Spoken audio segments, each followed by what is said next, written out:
Why both the school boards have decided quite firmly not to engage in a dialogue, not to engage in any planning. I'll let them speak for themselves on that. The reason the Chamber is through various committee activities supporting unification is because we think it's best for our community and best for education in our community. What's your education group? This questioner wants to know, where is the money coming from to put all this together? Both school systems are against this based on the board comment. Well, I think that there's a lot of misconception and misstatements about many of the aspects of the healthy debate we're having in our community about unification. One of them is about the Chamber funding all of this. Yes, through Impact 2012, the Chamber, through a special initiative, raised money for Impact 2012. The study done by QE and Carl Vinson Institute was a small portion of the money raised in Impact 2012, which produced the results that's been presented to the community. Now, fast forward to today, the Chamber provides a little staff work to support what our board has said of a unanimous support for a unification initiative.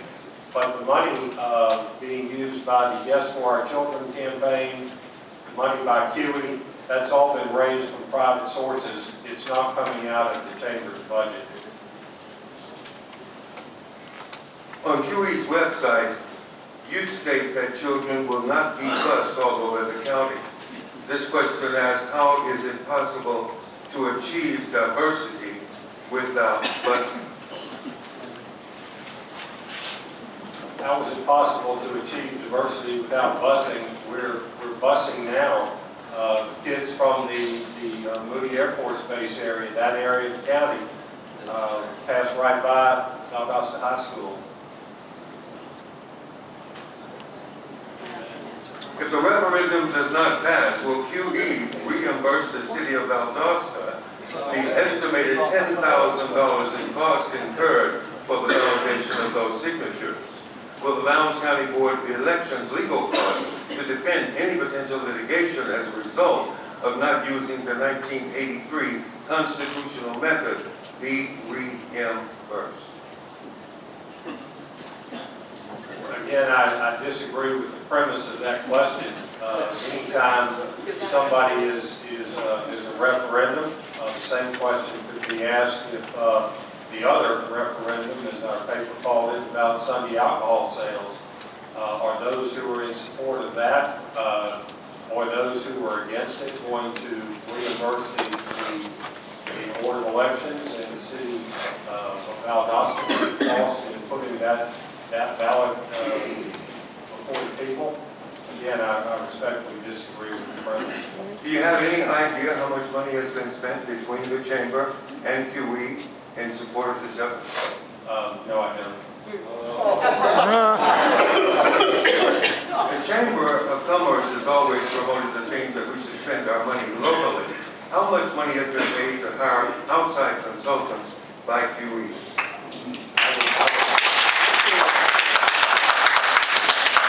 I would defer to Keely to answer that question.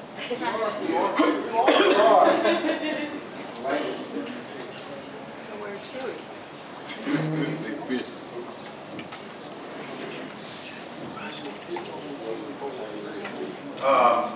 Outside consultants, we've actually got 3 consultants. One is Dr. Steve Bergozzi, who has been working with our educational task force. He's been in and out of this community for over a year working with the educational task force. We have Mariah Group out of Chattanooga that is a marketing and PR firm, and they have helped us. They very seldom come to Valdosta, so they've been helping us by long distance. And we also have taken on and have services provided by Jimmy Holmes here with H2 Marketing. So those are the three consultants How much? that we are working with. I can't remember the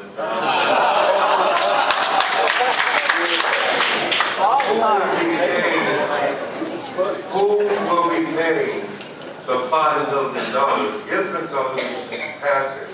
The $5 million needed to bring Valdosta City Schools to the Lowndes County School retirement plan.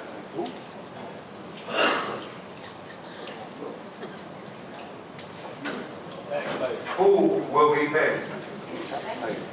I'll take a stab at that. I think it would be the responsibility of the new school board to answer that and a host of other funding questions.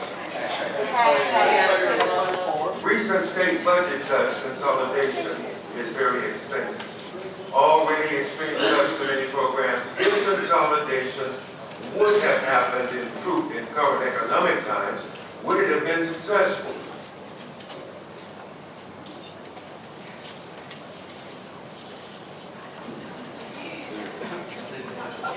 I'll give it to you at that.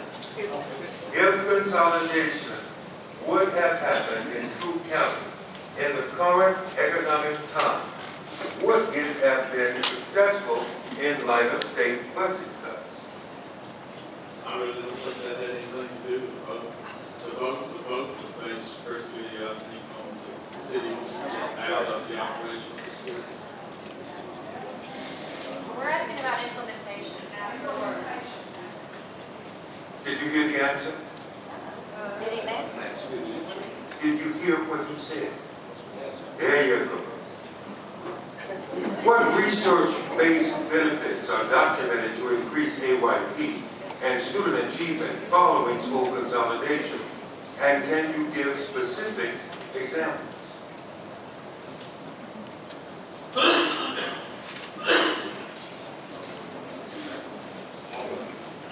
What research-based benefits are documented to increase AYP and student achievement following school consolidation? Please give specific examples and results.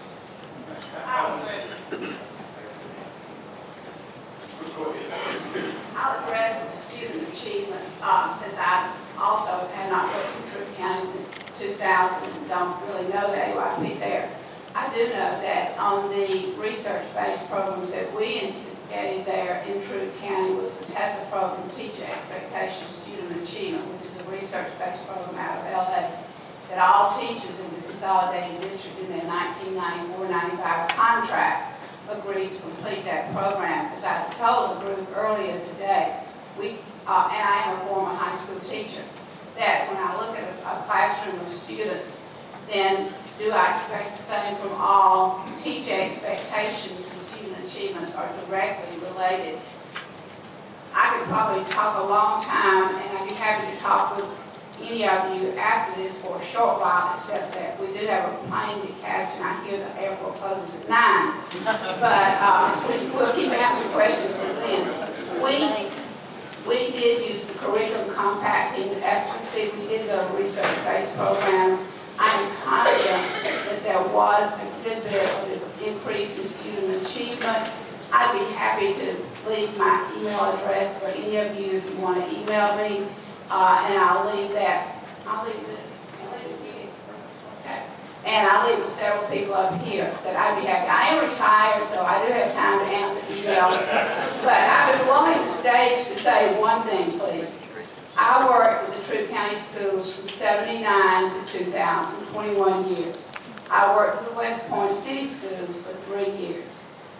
I was assistant superintendent of the Troup County schools the day the vote occurred. I did not believe it would pass. I never believed it would pass. I did not bother my pretty little head with it. I didn't consider what it was going to do to my child who was in the 2nd grade. But I went to meetings. Dr. Kaysen and I, he was from LaGrange City, I was from Troup County. We were always at meetings together, and lots of other people. But what I can say to you, and we were not We did not come to endorse or to not endorse. We came to tell what we had been through, which was the hardest years of my working 44. But the day after the vote occurred, I can tell you that I knew that my job was not to work with just the schools in Troup County and just the employees there, but my job was to work with the people in LaGrange City, the people that I've been sitting in meetings with, and that collectively I needed them, they needed me. So whatever your vote turns out to be, it needs to be the vote of the people. The day after the vote, from what I can see, you've got very fine educators. And I believe that they're going to do what is the best for students. You're not going to make adults happy necessarily. I'm sure I lost a lot of friends, but though maybe we're not really friends.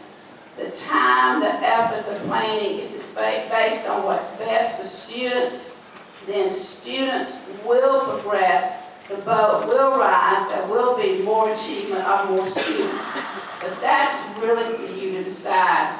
But I believe that the adults are going to focus on students and they're going to move forward however you as a community decide. So thank you for, it was a nice plane ride down here, and I just wanted to make sure that I got a chance to say hard work, but when focused on what's best for students and basing it on sound research, you'll get the results that you want.